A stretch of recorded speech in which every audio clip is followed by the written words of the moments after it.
히브리서 오늘은 2장 들어갈 차례예요. 2장 1절부터 우리가 4절까지 같이 읽죠. 그러므로 우리는 들은 것에 더 유념함으로 우리가 홀로 내려가지 않도록 함이 마땅하니라. 천사들을 통하여 하신 말씀이 견고하게 되어 모든 범죄함과 순종하지 아니함이 공정한 보응을 받았거든. 우리가 이같이 큰 구원을 등한히 여기면 어찌 그 보응을 피하리요. 이 구원은 처음에 주로 말씀하신 바요 들은 자들이 우리에게 확증한 바니 하나님도 표적들과 기사들과 여러 가지 능력과 및 자기 뜻을 따라 성령이 나누어 주신 것으로서 그들과 함께 증언하셨느니라. 아멘. 이제 우리는 어떤 입장에서 성경을 가까이 하고 또 말씀을 듣느냐 한다면, 이제 히브리서를 대하는 우리들의 태도는 나는 거룩한 족속이요 거룩한 백성이고, 그리고 거룩한 아버지와 자식 관계고, 그래서 영적 이스라엘이고, 우리는 그분의 성민이다.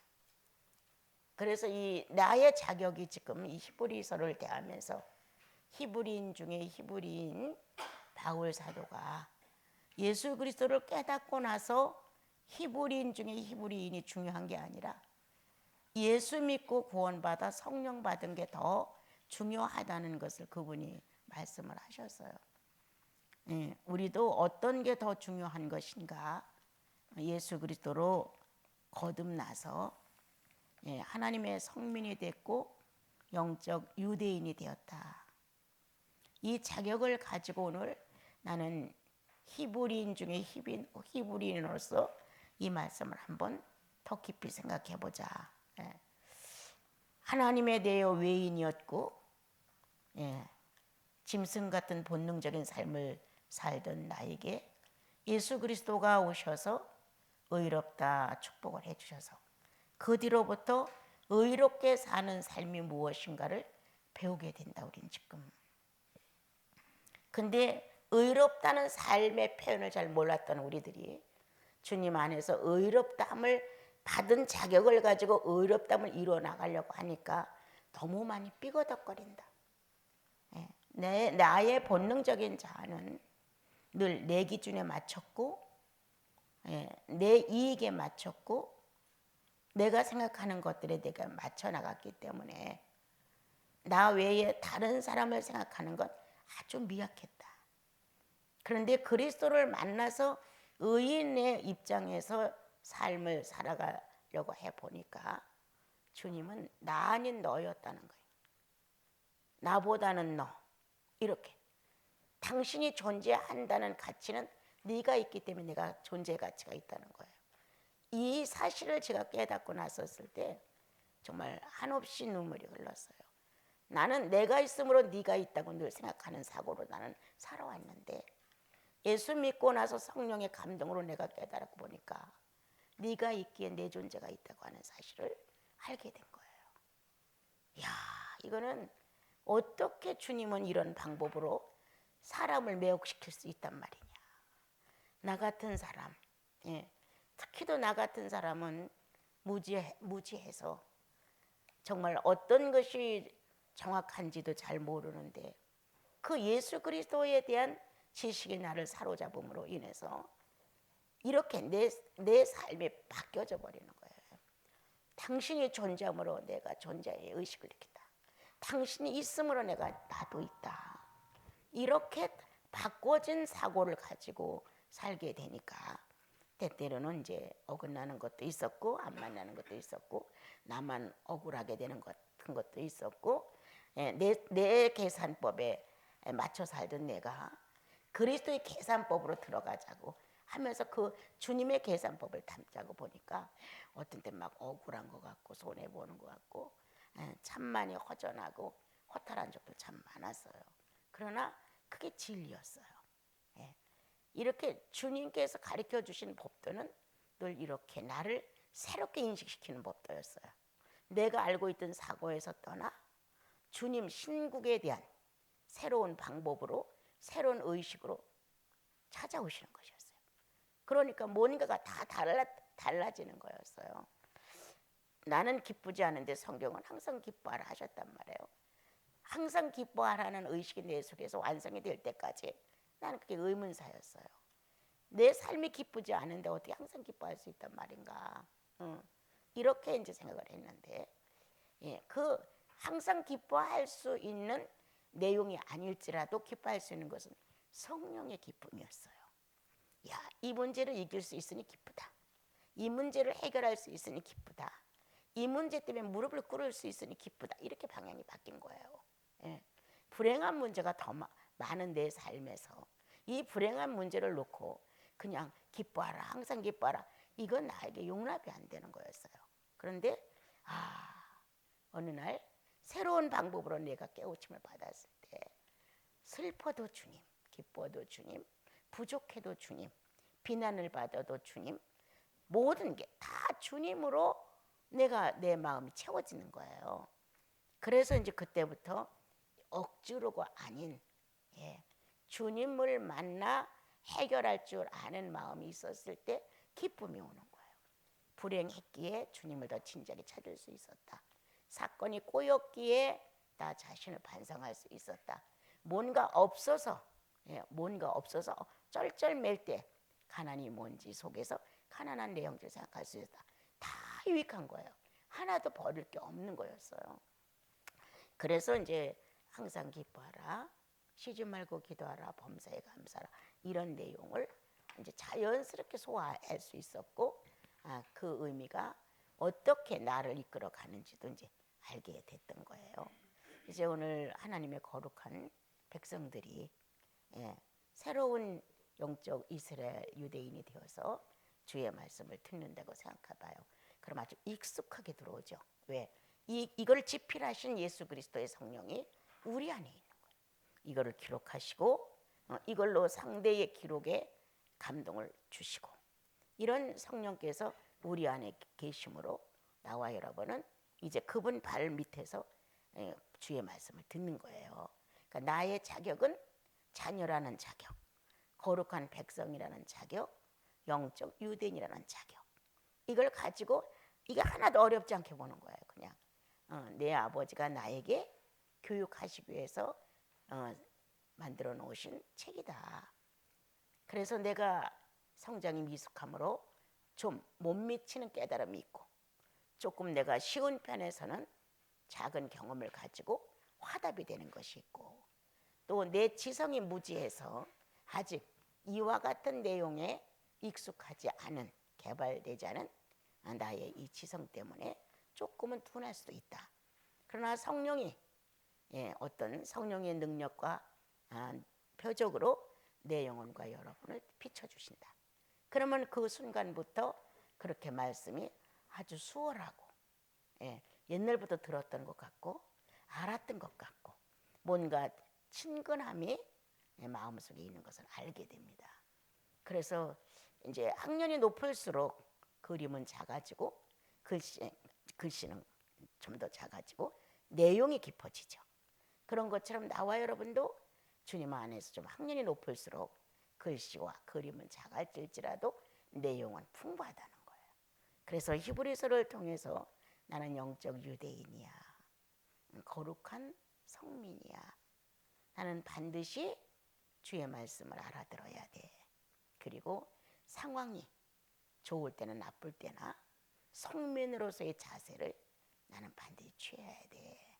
이렇게 이제 마음을 갖게 되면 좀 더 살아있는 말씀으로 나와 여러분을 찾아올 거라 생각합니다. 이제 여기서 이 큰 구원을 소홀히 하지 마라.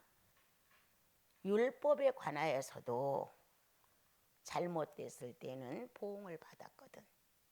하물며 이 예수 그리스도가 십자가의 못을 받고 피 흘려서 우리를 구원했다는 이 구원의 대가가 염소 한 마리가 아니다.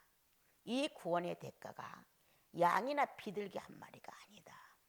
이 구원의 대가는 천천만만의 수를 대신할 수 있을 만큼 가치 있는 사람으로 치루어졌다. 그런데 100% 사람이시고 100% 하나님이신 분으로 치루어졌다는 거예요. 그래서 히브리서는 구약에 번제와 속죄제와 속건제와 화목제와 소제 같은 것을 희생의 제물로 하나님께 나아가는 가축을 말하지만, 신약에 와서는 예수님이라는 이분을 놓고 늘 설명을 하셨어요. 그래서 오늘 이제 지난날 율법 시대는 그러한 가축으로 생축을 드려서 이제 제사를 드렸지만, 살아있는 대로 그대로 즉석에서 잡아서 처리를 했지만, 신약에 와서 우리들은 이러한 짐승의 피로 속죄함을 받은 것이 아니다. 난 이 사실만도 너무 감격이었어요. 그전에 성경을보다. 그래, 짐승의 피로도 거룩함을 입었는데 짐승의 피로 거룩함을 한 것이 아니라 100% 하나님이시고 100% 사람이신 예수 그리스도로 말미암아 구속함을 허락하셨다는 사건이 너무 진지했어요, 저는요. 그래서 사람을 살리기 위한 방법은 사람이 희생을 치러야 됐구나. 사람을 살리기 위해서 사람이 희생을 치러야 된다는 사실이 내게 눈을 밝혀줬어요. 죄를 졌을 때는 내가 짐승과 같지만 이제 그리스도 안에서 거듭나기 위해서는 짐승으로 나를 대가를 치러주는 게 아니라 나를 사람화 시켜주기 위해서 사람으로 대가를 치렀구나.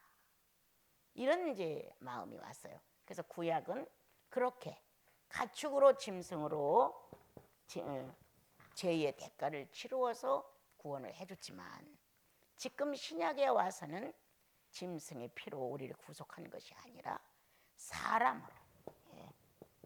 사람으로 이루어졌다는 거예요. 이게 나에게 새로운 각도를 가르쳐 주셨어요. 새로운 의미로 나를 알려주셨어요.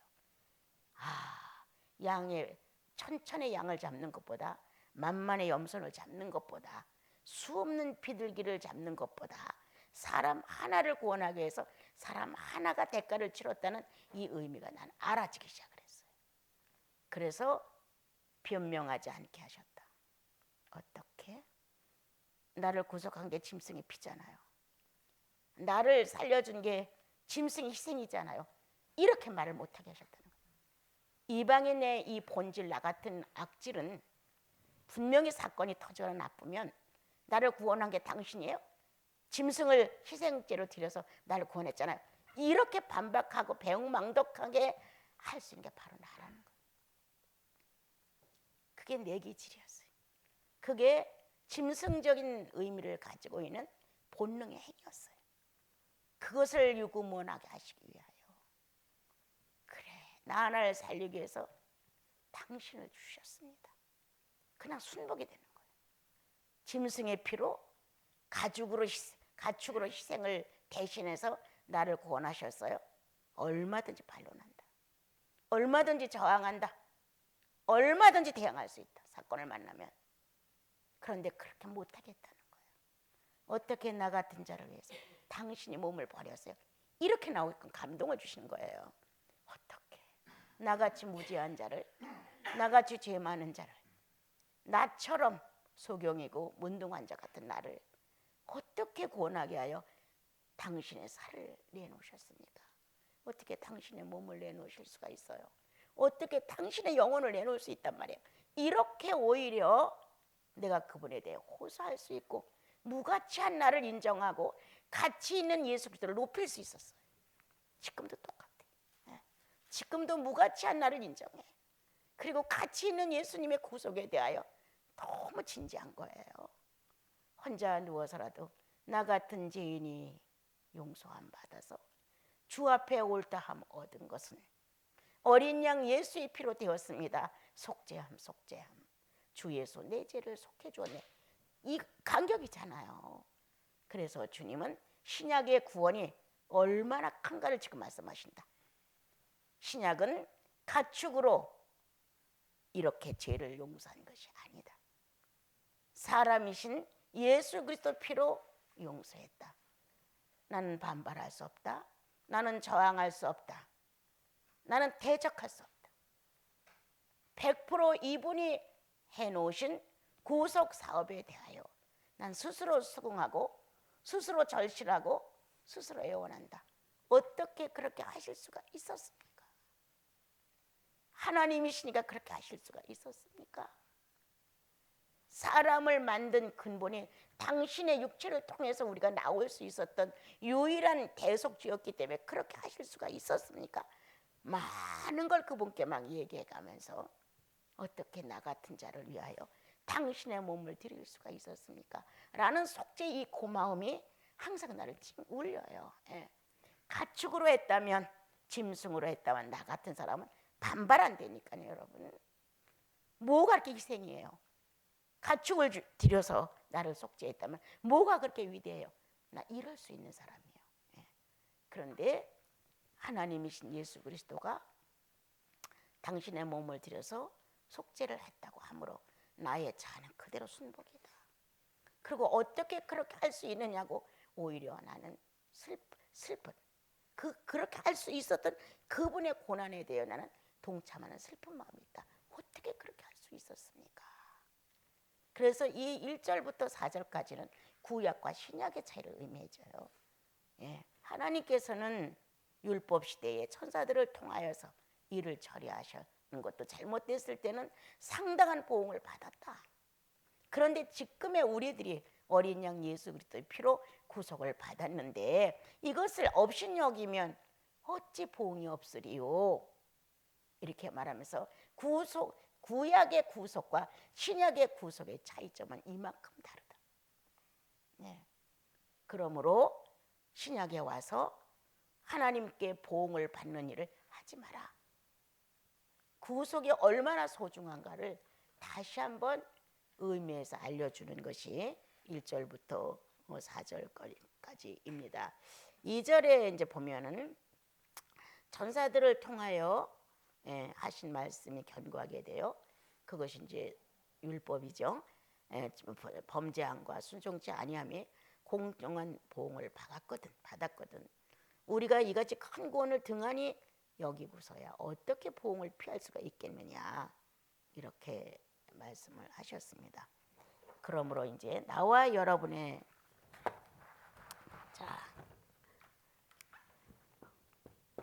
구속의 증인, 누가 구속의 증인이냐? 누가 나의 구속의 증인이냐? 여러분들은 여러분들 자신의 경험이에요. 그래서 여러분들 자신이 내가 구속의 증인이에요. 내가 구원을 받아서 내가 이 영혼의 경험이 있단 말이에요. 내가 그분을 통하여 속죄함을 받았다는 걸 간증할 수 있는 게 증인이에요. 그러면 또 누가 증인이냐? 성령이 그 안에 존재하고 들어오셨기 때문에 이분이 증인이에요. 이렇게 확실한 둘의 증인이 함께 있다는 거예요. 예수 그리스도를 통하여서 내가 구원을 받았다는 확실한 경험이 내 영혼 속에 있다는 증언을 할 수 있습니다. 네. 다시 성령은 자신 있게 증언합니다. 그가 그리스도 앞에 굴복되어서 용서함을 받은 사실로 성령 자체가 영혼에 내재하셨기 때문에 내가 어떤 자격으로 그리스도를 인정한 자격으로 내가 거기 들어갔다는 거예요. 그래서 이 성령이 영혼 안에 내재한 것과 내가 그리스도를 만난 이 사건의 쌍방의 경험이라는 거예요. 예. 서로의 경험이라는 거예요. 일방적인 나만의 경험이 절대 아니에요. 구원은 내 경험인 동시에 성령의 경험이에요. 성령이신 하나님의 경험인 동시에 내 경험이에요. 이렇게 확실하냐?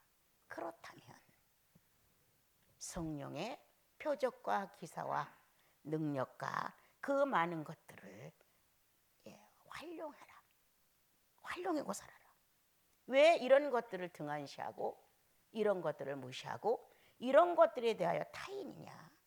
자, 우리가 엉망진창이었던 우리들의 감정이 예수를 믿음으로 이성으로 출발을 새롭게 합니다. 거의 감정적이죠, 우리 인생들은. 그래서 이 감정이 앞서기 때문에 옳은 판단을 못할 때가 많고, 감정으로 말미암아 모든 사건을 크게 만들어내가요. 그런데 이제 주님의 말씀을 자꾸 듣게 되면 감정보다는 이성이에요. 예, 이성이 발달을 보는 거예요. 옳고 그름, 정확하고 정확하지 않은 거, 정직과 거짓 이런 것들이 이성의 발달로 인해서 균형을 잡고 틀이 만들어져요. 그래서 이제 감정적인 데서 내가 제거가 점점점 되면서 이성이 발달을 보면서 이제 좀 냉철도 해주고 냉정도 해주고 바르게 볼 줄 알고 이런 것들이 조금 자리를 잡게 되어요. 예. 그래서 이 이성 안에서 다시 한번 성령의 역사가 일어나는 걸 경험을 해야 내가 변화가 와요. 이성은 깨닫고 알아지는 거예요. 무지가 지식을 얻어내는 거예요. 그런데 이것만 갖고 되느냐? 안 돼요. 예. 우리가 사적을 보거나 성경을 보거나 다른 어디에서 글을 읽거나 하면 많이 깨달아요. 또 남의 사건을 간증을 듣고도 깨달아요.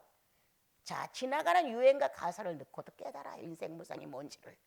이렇게 깨닫는 데의 발전을 보는 이성만 갖고는 안 된다는 거예요.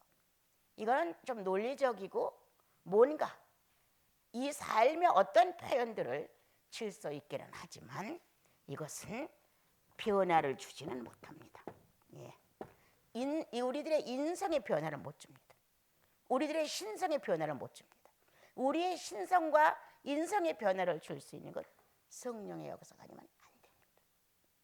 그래서 이렇게 감정적이었던 내가 주의 말씀을 듣고 은혜를 받으면서 이성적으로 발전을 한다. 여기서 머무르면 안 된다. 성령은 다시 한번 감정적인 나에게서 역사하신 것처럼 이성적인 나에게 역사하신다. 이렇게 이성적인 면에서 역사하심을 통해 성령의 지식이 들어가서 나를 변화를 시킨다. 그거를 나는 능력이라고 한다. 기적이라고 한다. 기사라고 한다. 예. 뭐가 능력이야?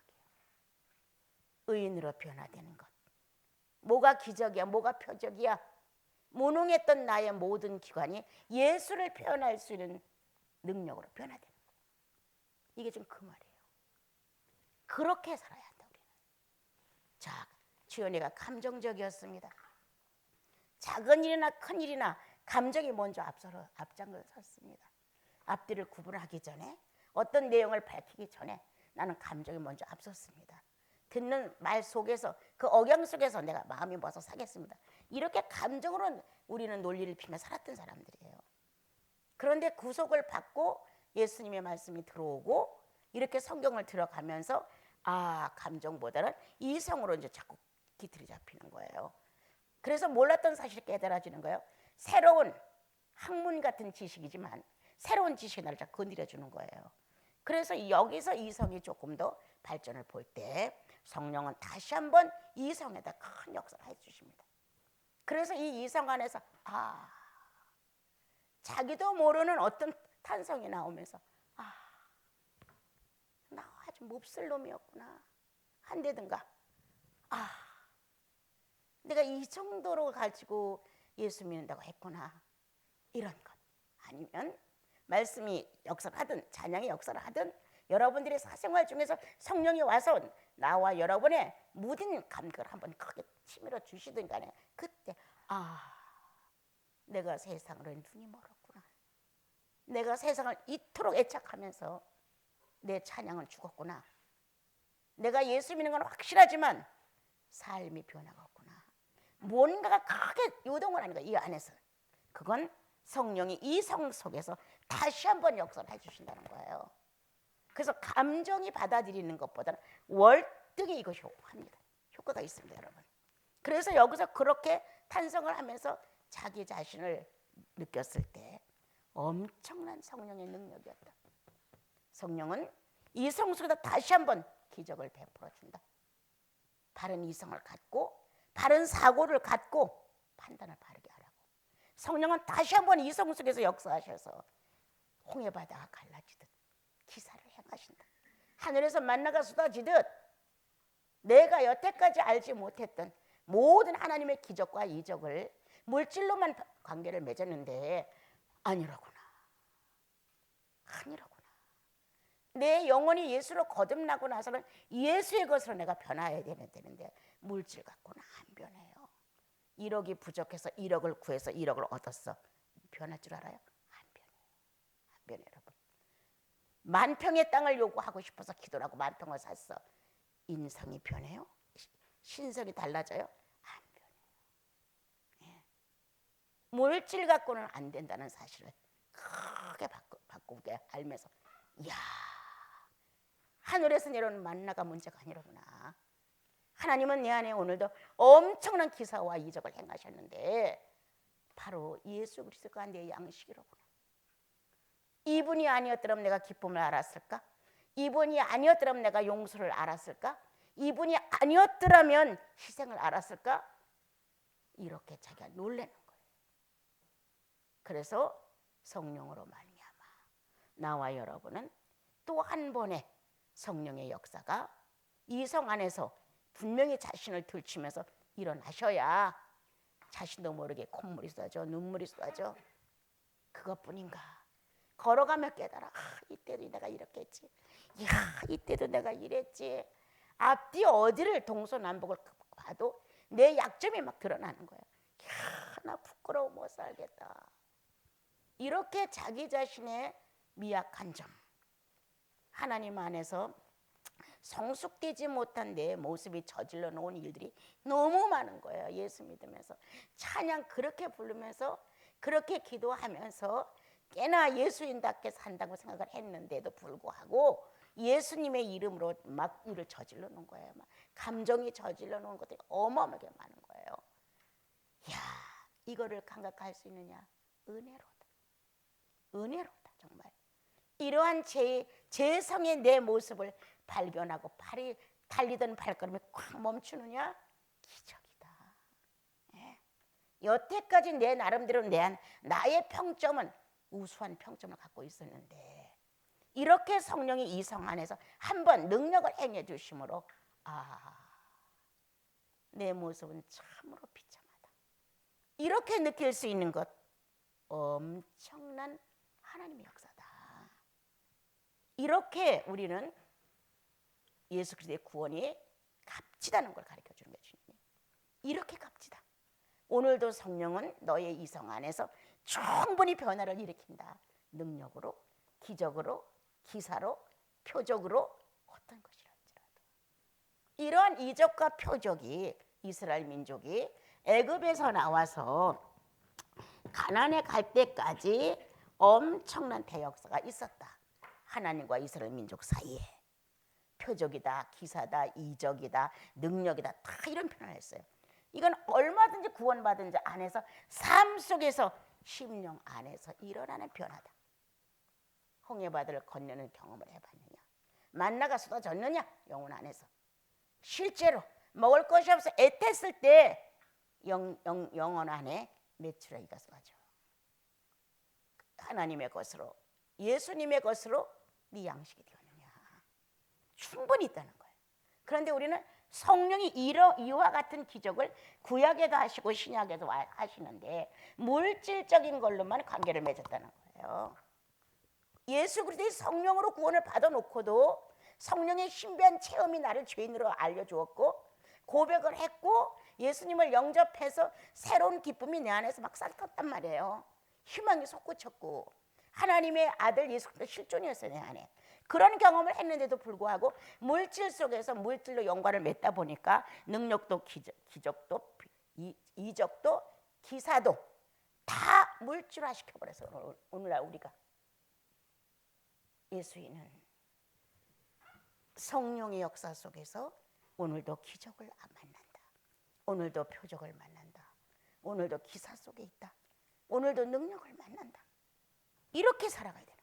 이것이 구원의 특징이에요. 여러분들 살면서 이런 게 없으니까 안 자라. 변화가 안 와. 이런 게 없으니까 오늘 믿어도 10년 믿어도 똑같아. 이런 성령의 괴상한 궤변이 지진이 일어나야 되는데 이런 지진의 표적들이 안 일어나니까 찬양이 죽어, 삶의 의욕이 죽어, 선행도 죽어, 값진 건금도 죽어, 다 죽어버리는 거예요. 길을 가다도 간격이 되면 그냥 주님 하고 소리치는 이 성도의 이 음성이 죽어. 너무 좋아서 주님 어떡해요. 너무 좋아서 이렇게 살아있는 예수 그리스도를 내 가슴에서 끌어낼 정도가 되어야 뭐가 이루어지지. 그렇지 않으면 늙은이에요. 예수 믿고 오래되면 늙은이에요. 나는 이렇게 좋은 표현을 할 수 있습니다. 어느 목사님은 귀신이라고 합니다. 예수 믿고 오래되고 성령 역사 없으면 귀신이야 그렇게 말합니다. 이렇게 성령 없이 늙는 거 비참합니다. 나는 늘 이런 얘기를 많이 들었어요. 노탐. 나는 내가 그렇게 되고 참 무서워. 네, 노탐. 예수 외에는 탐할 게 하나도 없어. 내가 가진 것을 어느 정도 빼앗긴다 할지라도 예수만 안 뺏기면 돼. 난 사건을 통해서 예수 뺏길까 봐 무서운 거예요. 너 잘나니 나 잘나니 다 상관없어. 당신이 훌륭해 당신이 나빠 관심 없어. 그런 내용 안에 내가 나를 뺏길까 봐 무서운 거예요. 야, 누가 나를 칭찬한다고 해서 내가 스스로 마음 들떠? 거기도 나를 뺏겨? 누가 나를 비난하고 못됐다고 해서 기분 나쁘다고 나를 뺏겨? 뺏길 수 없죠. 나는 그렇게 될까 봐 무서워요. 예수 그리스도요 라고 소리 지르면서 호산나라고 종려나무를 폈던 이스라엘 민족이 금방 돌아서서 예수를 못 박으소서 못 박으소서 하고 소리쳤던 그 상황이 인간 세상이라는 거예요. 내 주에서 내 삶을 다 아는 사람이 아주 훌륭하다고 나를 칭찬해놓고 나중에 가서 아주 아니라고 또 비난할 수 있다는 거예요. 그러므로 사람의 칭찬과 비난이 나하고 무슨 상관이에요? 상관없어요. 그만큼 담대하게 예수를 만들어가는 거예요. 우리 안에서요. 천만인이 너를 악인이라고 해. 주님 한 분이 아니라고 하면 되지. 예? 천만인이 나를 나쁘다고 해. 성령 한 분이 아니라고 하면 되지. 이렇게 우리들이 살아가면서 이러한 신약의 구속이 이렇게 뛰어나다고 하는 걸 가리키는 거죠. 구약도 물론 성령의 능력이 기사와 표적이 이적이 일어났다는 거예요. 틀리지 않아요. 그러니까 율법에 근거하여 임재 역사였다는 거예요. 임재 역사. 근데 지금은 물질적인 역사가 아니라 내재 심령 안에서 역사라는 거예요. 어떻게 이거를 너희들이 등한히 여길 수 있느냐? 가슴에서 일어나는 사건인데, 영혼에서 일어나는 사건인데 어떻게 이걸 모른다고 하겠느냐? 이것도 책망인데 어떻게 구원받은 영혼 안에서 성령의 이런 역사가 없겠느냐? 나 이게 더 무서운 거예요. 네? 그렇잖아요. 성령 받은 나와 여러분 안에 어떻게 예수의 표적이 없어? 어떻게 기적이 없어? 어떻게 능력이 없어? 어떻게 지혜가 없어? 당연히 있어야지. 그러므로 내 신앙은 율법 시대에 생기 시대에 임재 사건이냐 성령. 내 신앙은 복음 안에서 성령 시대로 그리고 이렇게 살아있는 내면의 내적 임재 속에서 능력과 기적과 표상 어떤 거냐는 거예요. 주님 어떤 거냐. 구약도 이렇게 잘못했다고 책망을 받았는데 신약에 와서는 더 책망을 받는다. 이스라엘 민족이 자 이러한 능력과 표적과 이적과 기사와 이 많은 것들을 성령을 통해서 경험을 했어도 주님은 배신했을 때 용서를 하지 못했다. 근데 너희들은 이게 물질 세계에서가 아니다. 이제는 내 내면에 성령의 내재다. 내면에 성령의 역사를 일어나고 있는 것이다. 이건 신비한 것이에요. 심령 안에서의 사건이에요. 자, 구원도 심령이 받아들였어요. 성령도 심령 안에서 역사해요. 이와 같은 변화도 내재 안에서 성령의 역사를 하는 거예요.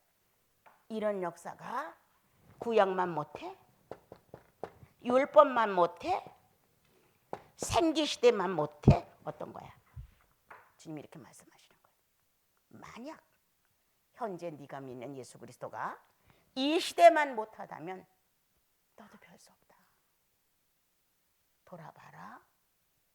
구원을 등한시하지 마라. 네가 받은 구원은 짐승으로 받은 것이 아니다. 예수 그리스도로 받았다. 그러므로 이제 구약이 아니요 신약이고 율법이 아니고 복음이고 생기가 아니고 성령이시다. 그러므로 나와 여러분 안에는 쉬지 않고 성령의 능력이 영혼에 내재하신다. 표적과 이적이 활동한다. 성령의 지혜가 한없이 쏟아진다. 그러므로 나와 여러분의 영혼 안에 성령으로 예수 그리스도가 구약에는 임재로 나타냈다는 것을 이제 성령으로 내면 안에서 이렇게 나타내는 이러한 여러분들의 영혼이 아니면 안 된다는 거예요. 그러므로 나와 여러분의 영혼은 그분의 장소예요. 그분이 움직일 수 있는 거룩한 곳이에요. 그분이 활동할 수 있는 성민이에요. 그분이 자기 자신을 마음껏 표현해 줄 수 있는 영적 유대인들이에요, 우리가. 그런데 주님은 너에게 와서 표적도 나타낼 수 없다. 너한테 와서 능력도 나타낼 수 없다. 너한테 와서 어느 기사 하나가 있을 수 없다.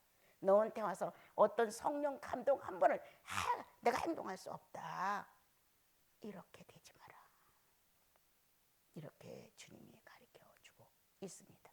나는 늘 말합니다. 나와 여러분의 사건 속에서 제일 먼저 성령이 내 안에서 하나님 자녀된 것을 보증하는 표 중에 하나가 나는 늘 말해요. 회개다. 즉시 온다. 내가 얼마나 본능적으로 행동했는지, 얼마나 타산적으로 행동했는지, 얼마나 참지 못하고 예수 그리스도의 구속을 무능케 했는지 이거 한다. 그래서 첫 번째 오는 성령의 기적은 회개다. 성령의 기적이 회개예요, 여러분. 네. 자, 이 두 번째 성령의 능력은 뭐냐? 용서를 상대에게 빌 줄 아는 거다. 잘못했습니다. 네. 이렇게 상대에게 내가 바르지 못했던 것, 원인은 내게 있었든 없었든, 발달 과정에서 잘못됐든, 결과가 잘못됐든, 원인이 잘못됐든, 내가 거기에 가담된 한 사람으로서 용서를 빈다는 것은 성령의 능력이 아니면 못한다는 거예요. 그러니까 말은 잘하는데 실제로 용서를 안 빌어요. 안 빌어요. 변명해요.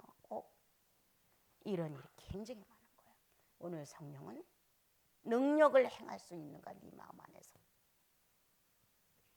잘잘못이 아니라 내가 그 속에 있었기에 성령을 거스릴 수 있었던 내가 아니었던가. 그래서 내가 용서를 비는 것은 내 체면과 뭐 이런 게 문제가 아니라 성령의 능력이다. 나를 그냥 옳지 않은 사람으로 상대에게 누를 끼치고 피해를 줬다는 마음으로 그냥 용서를 비는 거다. 그래서 성령의 능력이 역사했다는 걸 확신해봐라. 내가 그렇게 할 수 있었던 것 성령의 역사였습니다. 이렇게 그분이 살아서 내 안에서 일하셨습니다. 이렇게 회개해. 잘못했다는 것, 지저분한 것 바로 놓는 것, 청산해 버린 것, 무질서를 질서로 놓는 것, 이런 것들을 놓는 것, 그분의 표적이다. 네. 이런 것들이 있어야 된다는 거예요. 이런 것들이 우리들 생활 속에서 나타나지 않는다면 구원을 가치가 없다. 네. 구원을 가치 있게 해야 돼요. 3. 자, 반드시 희생이 나온다. 성령의 기사가 오늘도 기사를 행하시는데 그분이 스스로 어떤 일을 행하시는 거예요. 그것도 자원해서. 그건 희생이에요. 희생이 나올 수 있는 건 그분이 기사를 행하신 거예요. 이러한 것들이 실제로 삶에서 남들이 인정해 주지 않은 자기만의 독선 속에서 나는 회개하고 나는 용서를 비는 사람이고 나는 희생하는 사람이고 착각하지 마세요. 그 정도라면 성령이 역사하고 있는 걸 삼자도 알아요. 예? 삼자도. 그런데 스스로 자기 것들이 생각할 때 나는 회개도 자주 해. 나는 용서도 잘 빌어. 나는 희생도 잘해. 이래서 자기는 성령의 내재가 오늘도 크게 활동해서 표적과 이적과 능력을 행한다고 스스로 착각할 수 있어요. 그건 자기만의 기만이에요. 삼자는 안다. 성령의 사람인지. 삼자는 한다. 상대를 통해서 감동을 받는다. 이러한 삶이 우리들 속에서 이루어진다. 구원은 이만큼 능력이 있다고 지금 가르쳐주는 거예요. 이렇게 큰 구원을, 이렇게 든든한 구원을, 이렇게 무서운 구원을 어찌 피해가리요. 그 구원의 능력에 가장 효력 있는 건 성령이 존재하고 있는 게 아니냐 이 말이에요. 누가 뭐라 해도 다 어찌하든 인간을 통해서 어떤 결과가 중요한 게 아니라 가장 중요한 것은 성령이 존재하지 않느냐, 하나님이 존재하지 않느냐, 이게 가장 큰 거예요. 우리 1절부터 다시 한번 읽어봅시다. 같이. 그러므로 우리는 들을 것에 더욱 유념함으로 우리가 흘러 떠내려가지 않도록 함이 마땅하니라. 천사들을 통하여 하신 말씀이 견고하게 되어 모든 범죄함과 순종하지 아니함이 공정한 보응을 받았거든. 우리가 이같이 큰 구원을 등한히 여기면 어찌 그 보응을 피하리요. 이 구원은 처음에 주로 말씀하신 바요 들은 자들이 우리에게 확증한 바니 하나님도 표적들과 기사들과 여러 가지 능력과 및 자기의 뜻을 따라 성령이 나누어 주신 것으로서 그들과 함께 증언하였느니라. 성령이 증언하셨죠. 하나님이 성령의 하신 일을 증언하셨다는 거예요. 확실한 내용이거든요. 그래서 나와 여러분은 스스로 나는 영적 유대인이야.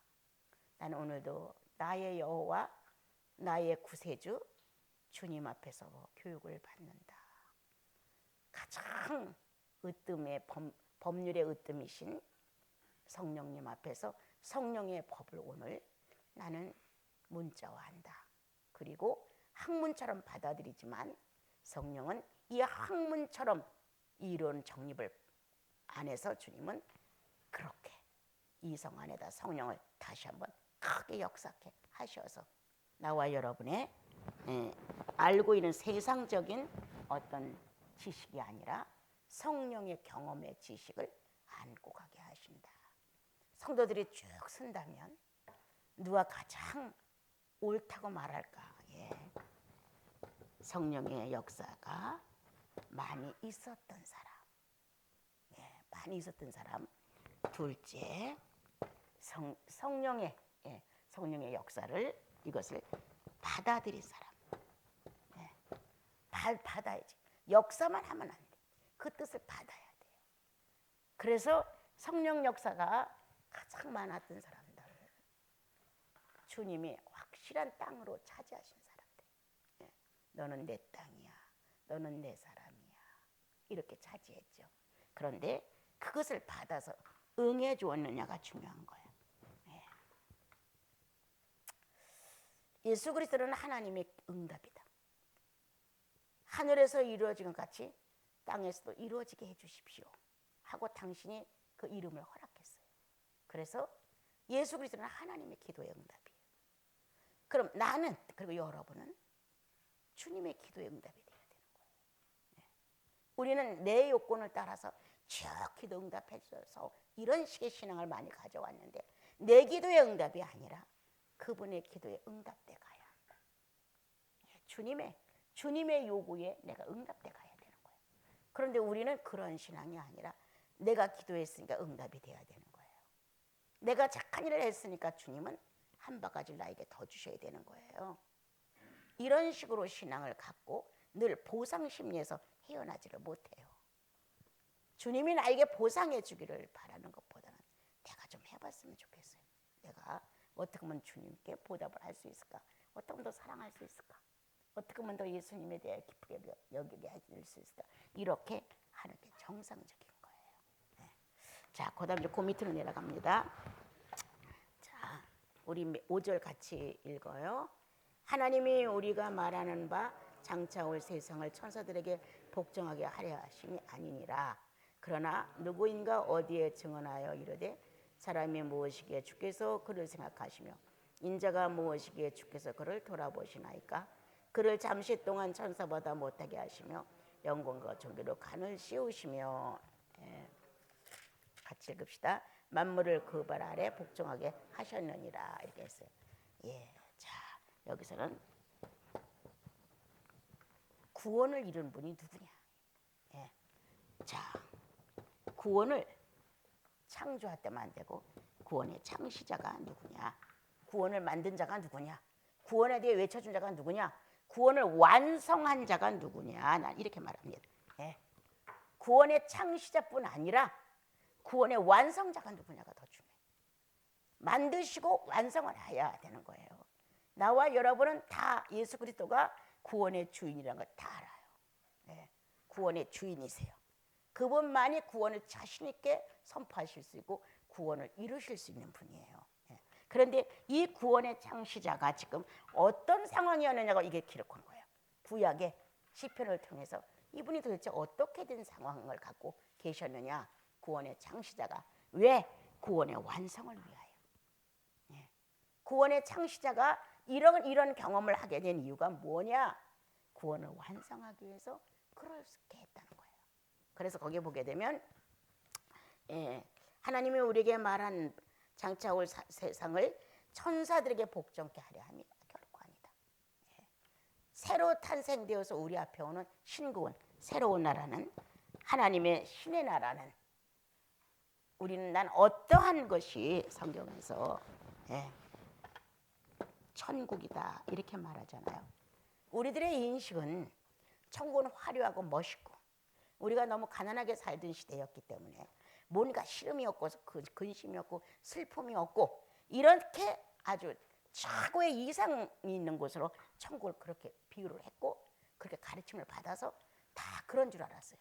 그래서 가난하게 살 때, 배고플 때, 어려울 때, 찌들렸을 때, 많은 억울함을 누릴 때 이럴 때 천국은 최고의 이상이었어요. 거기 가면 배고픈 것도 없어, 무시당하는 것도 없어, 거기 가면 그렇게 가난하게 찌달리게 살지도 않아. 다 멋있게 살아. 그런데 지금 천국은 희미해졌어요. 왜? 지금 이 지상이 그렇게 천국을 요구하게끔 되어 있지 않아요. 여기가 더 좋은 거예요. 그래서 죽음을 놓고 다들 떨잖아요. 지금은. 그러니까 천국은 희미해졌다는 거예요. 네. 왜? 천국은 죽어서 간다는 개념이 너무 컸기 때문에. 죽어서 간다는. 나는 천국보다는 신국이에요. 네. 신과 내가 함께 같이 살고 있는 거예요. 네. 성부와 성자와 성령과 세 분의 신의 한 사람으로서 세 분을 모신 한 사람으로서 나는 지금 세 분의 하나님과 내 하나가 들어감으로 인하여 신의 국가가 세워졌다. 네. 이렇게 신국은 내가 포함되어 있는 거죠. 여기서 시작하는 거예요. 천국은 막연히 가는 것으로 알았다는 거예요. 나는 현재 신국의 사람이다. 새로운 나라이고 또한 신들만이 존재하는 나라다. 신들만이. 이 존재하는 이 나라에 내가 존재하고 있다는 거예요. 그래서 천국은 죽어서 가는 동떨어져 있는 그런 개념이 아니라 지금 여기서부터 시작해서 같이 운영하면서 가는 거예요. 주님과 내가 같이 운영하는 거예요. 이게 신국이에요. 그래서 난 신국이라는 표현을 더 잘하고 싶어요. 천국보다는. 우리들의 생각 안에 신국은 너무 멀어. 네. 천국은 언젠가는 가. 이렇게 돼 있어요. 주 예수 모신 것이 그 어디니? 내 마음 아니죠. 그럼 신국이야. 성령 계시니 신국이지. 성자 계시니 신국이지. 성부 계시니 신국이 아니겠느냐. 이렇게 신국의 주인공들인 거예요. 우리가 이렇게 신국에 모여서 지금부터 시작을 다 한 거예요. 예수 믿고 구원받은 그때부터 우리는 신국을 끌어안았어요.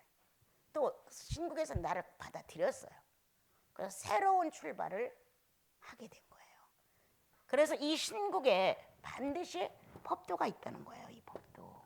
이거를 성경은 성령의 법이라고 가르쳐줘요. 예.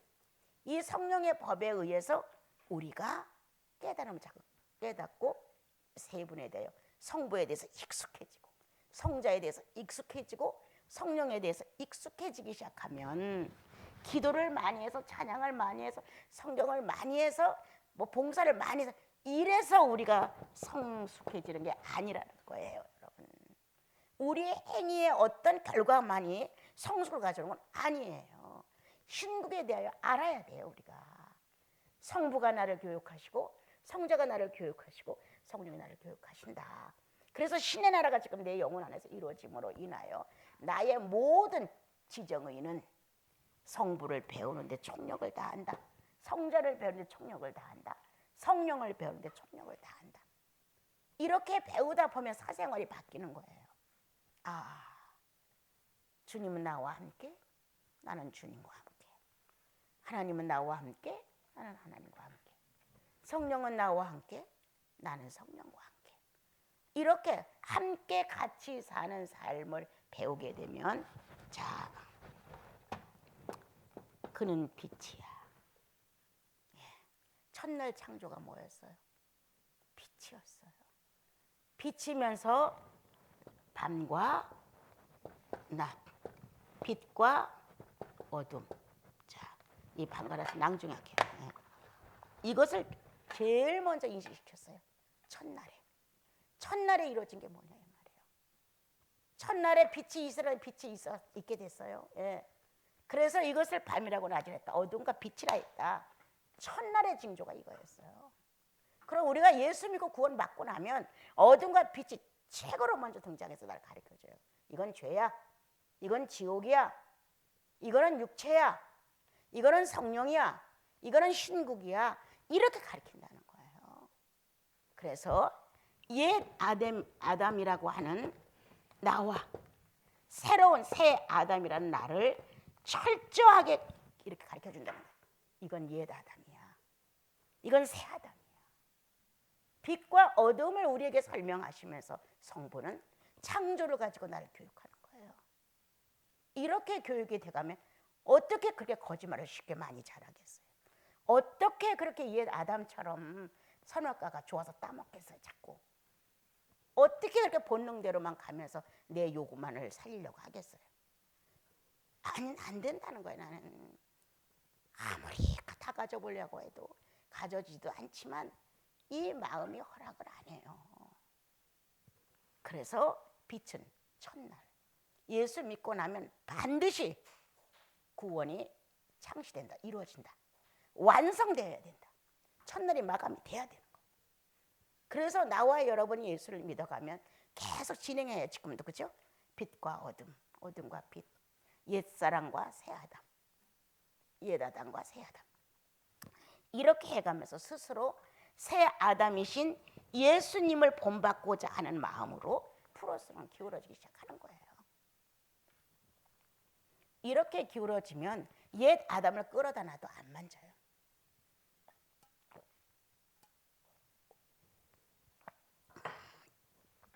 같이 신방을 꾸미라고 해도 못 꾸며요. 재미가 없어서. 그리고 그건 어둠이라는 것, 본능적이라는 것, 하나님을 배신한 기질이라는 걸 알아요, 여러분. 어떻게 주님을 배신한 그 본능적인 것을 내 새 아담 예수가 돼가지고 자꾸 행하겠느냐. 그래서 혼나잖아요.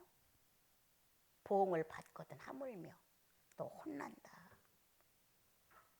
너 그렇게 하면 혼난다.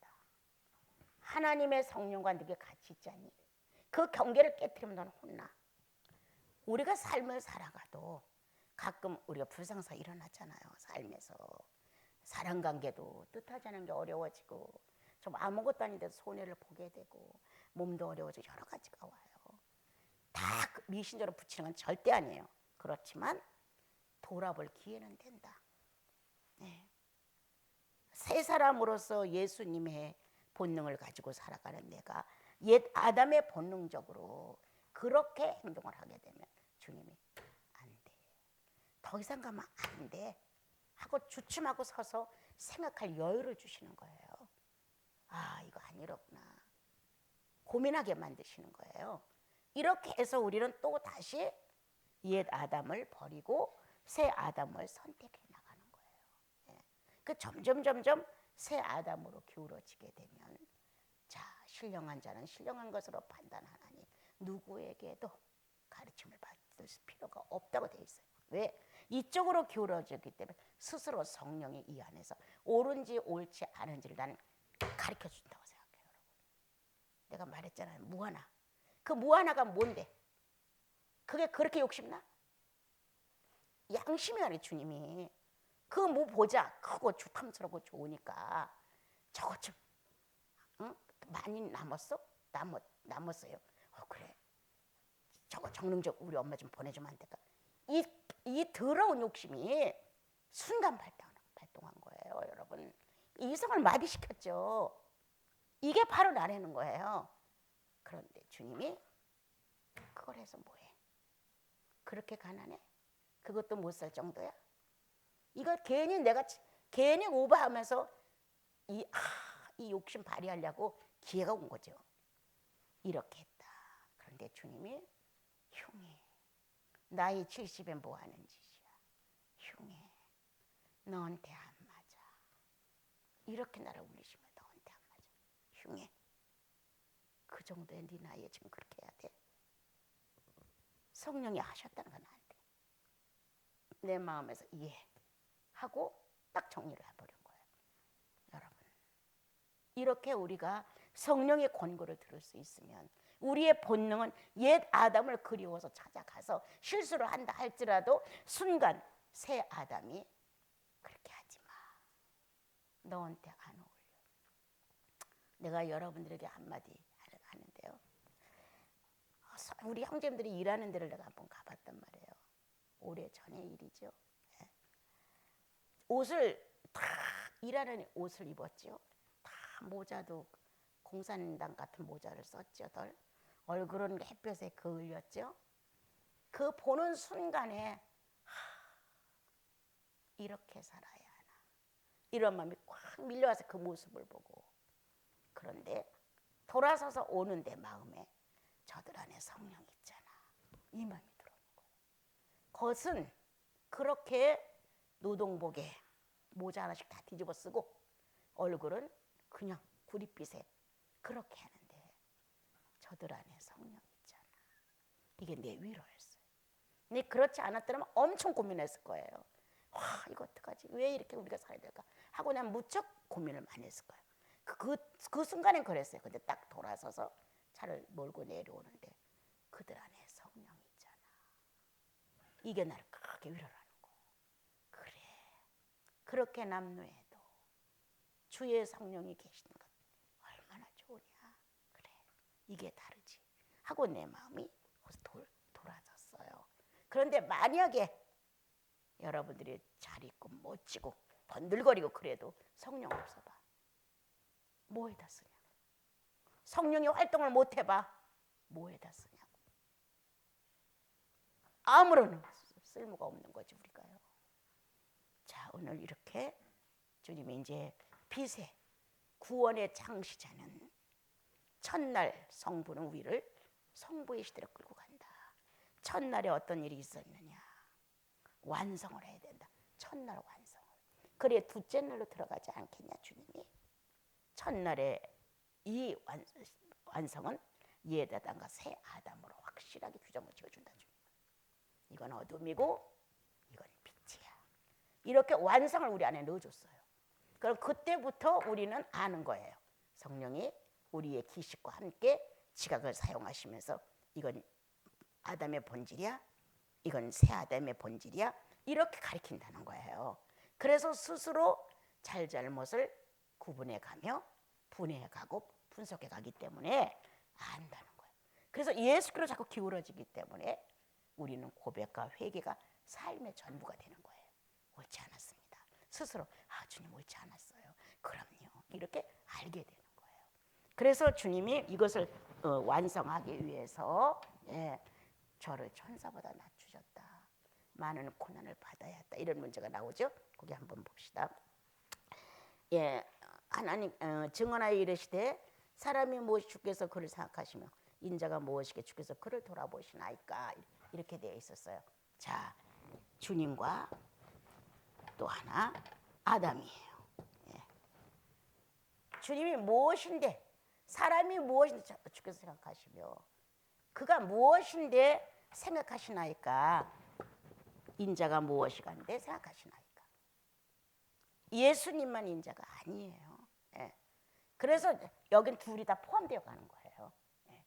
하나님 예수님이 보셨을 때 아담이 무엇인데 그처럼 생각하시며 아담이 무엇이간데 그처럼 생각하시나이까, 권고하시나이까. 그가 당신을 버리고 떠났는데 이렇게 이제 이 문제가 되는 거예요. 하나님 말씀하시기를 그래. 내 생기가 들어갔으니까. 내게 들어갔으니까. 내게 들어가는 그를 권고하고 그를 생각할 수밖에 없다. 내 영이 들어갔기에 나는 그를 다시 살릴 수밖에 없다는 거예요. 이걸 다시 예수께로 붙인 거예요. 예. 천사보다 저를 좀 못하게 하시고 그 육체를 갖고 왔으니까. 그래서 이 시편이 나왔어요. 예. 우리 한번 같이 읽어봐요. 시작. 사람이 무엇이기에 주께서 그를 생각하시며 인자가 무엇이기에 주께서 그를 돌아보시나이까. 아담을 놓고 먼저 이 말을 하시는 거예요. 아담이 무엇길래 그토록 생각하시며 인자가 뭐 그를 이렇게 돌아보시나이까. 그런데 신약에 와서 읽어보면 주님 안에 아담이에요. 예. 주님 안에 아담이에요. 그래서 주님을 놓고 표현했는데 주님 안에는 아담이 존재하고 있다는 거예요. 그래서 이제 앞으로 아담은 구원받은 나와 여러분은 천사보다 월등하다. 왜? 인격을 나눌 수 있는 유전자를 가졌기 때문이다라고 결론을 짓는 거예요. 이게요. 예. 천사보다 위대하다. 지금은 천사보다 약하다. 육체를 가졌기에. 그러나 예수 그리스도가 부활로 일어나셔서 하늘에 오르심으로 천사보다 월등하다. 신국에 오게 되면은 다 천사보다 월등하다. 이거 결론이에요. 성도는 신국이 완성될 때 천사보다 월등하다. 그래서 왜 천사보다 우리가 월등하냐? 인격을 서로 나눌 수 있기 때문에. 예. 하나님의 유전자를 같이 동시에 갖고 있기 때문에. 천사는 하나님의 유전자가 없습니다. 자녀라는 관계에 유전자가 없습니다. 종으로서 하늘나라의 천국에 영물로서 존재할 뿐이지. 그래서 비밀도 주님과의 관계지 천사들에게는 말을 잘 안 하십니다. 심부름꾼으로 족하게 쓸 뿐입니다.